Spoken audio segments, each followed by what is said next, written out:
Hi guys, welcome back. We're doing AMC 10A 2022, problem 13.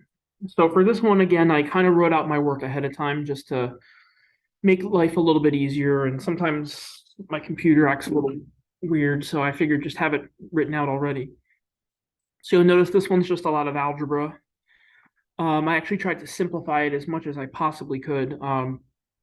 So it says, let triangle ABC be a scalene triangle. Point P lies on line BC, so that line AP bisects angle BAC.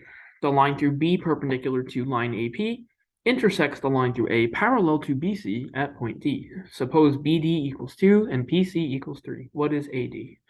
Blah, blah, blah, blah, blah.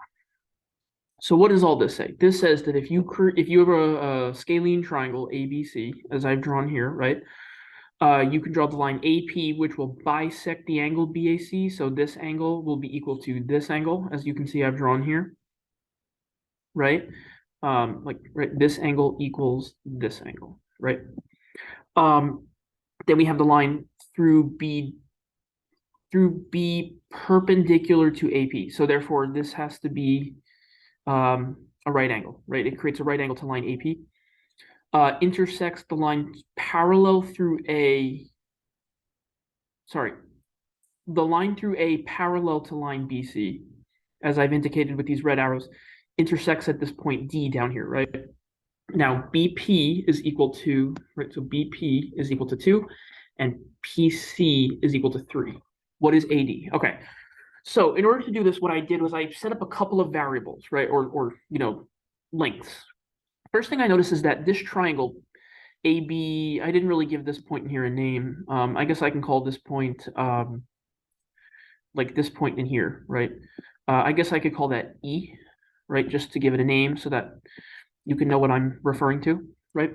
So triangle ABE is equal or congruent to triangle A. Oh, this also is missing. So I guess I'd have to call that like F, right? So we can say ABE is congruent to AFE because they're both right triangles and they each share a common angle. Therefore, they have to be congruent because then that third angle would also have to be equal, and they share the side AE. Therefore, they're congruent. So that means this distance AB is equal to this distance AF, and I've just labeled that with the letter A. Also, this line BE would be equal to line EF, which I've both labeled those with the letter D. This distance FD I've called E, and the distance we're looking for I've called C, right? So now one thing you'll notice is that we have some similar triangles here. You'll notice that triangle AFD is similar to triangle CFB, right? So AFD is similar to CFB, right? Because of the lines being parallel, therefore they have two angles in common, right? So therefore they're similar. So based on that, I set a proportion. C divided by E is equal to 5 divided by 2D, D plus D, right? It's like, right, side to side is equal to side to side, right? So that's one ratio.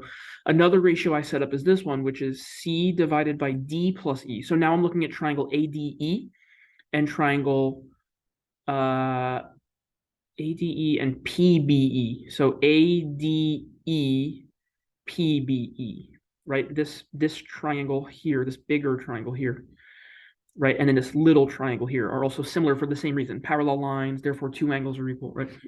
So based on that, I could say C divided by D plus E is equal to 2 divided by D. So it's that ratio of similar sides, right? Taking the second ratio, I solved it for D. So you get D equals 2 bracket D plus E divided by C, right? That's just sort of cross multiplying and solving for D from this second ratio here, right? Now, substituting this quantity in here into the first ratio for D, I get C over E equals 5 over 2 times D plus E over C, or 4 times D plus E over C. Cross multiplying, in this case, these C's will cancel out, so you get 4D plus 4E, like 4D plus 4E equals 5E, which reduces to give E equals 4D. Now, substituting that into this ratio, 4D equals 5 divided by 2D. C divided by 4D equals 5 divided by 2D. The D's can cancel out because they're both in the denominator. You're left with C over 4 equals 5 over 2. Cross multiplying results in Oh, I'm sorry. I guess I didn't cancel the D's out yet. Okay. So just cross multiply. If you cross multiply, you get 20D, right? 4D times 5, 20D equals, or this is not, this should just be like a line here, not an equal sign, right?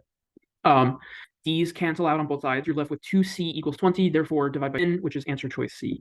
So, and that's actually a result of me simplifying. I actually originally had I was using Pythagorean theorem and it was even more of a mess. But in reality, this just comes down to similar triangles. So, but it's just a lot of letters that you have to use to represent all these different things. So, which gets a little annoying, but all right. So I'll see you for number 14 in my next video. Thank you. Bye, guys.